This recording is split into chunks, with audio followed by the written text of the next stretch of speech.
अगर विश्व का राजनीतिक पटल में सबसे बड़े नौटंकीबाज का नाम लिया जाए, ड्रामेबाज का नाम लिया जाए, तो मुझे कहने में कतई हिचक नहीं है कि इसमें Oscar award goes to Kejriwal ji. आप बताइए किस प्रकार से आर्टिफिशियल इंटेलिजेंस में भी वो कुछ दिखा रहे थे, बाद में मालूम पड़ा थप्पड़ भी पड़ रहा है उनको उसमें। और उसी प्रकार आज जिस प्रकार की हिमाकत केजरीवाल जी ने की है, ये अक्षम्य है। अरविंद केजरीवाल जिन्होंने बांग्लादेशी और रोहिंग्याओं के साथ हमारे पूर्वांचल के बंधुओं को कंपेयर किया है।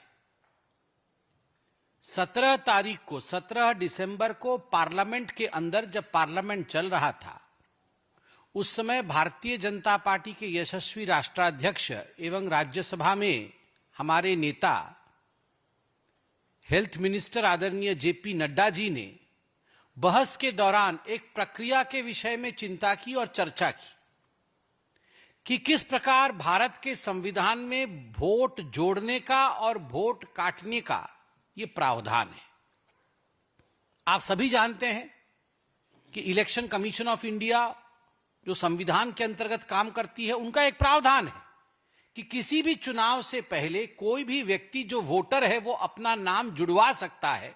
अगर 18 वर्ष की आयु से ऊपर का है, उसके पास एड्रेस इत्यादि और जो भी फॉर्मेलिटीज है वो पूरी करके वो वोटर लिस्ट में जुड़ सकता है।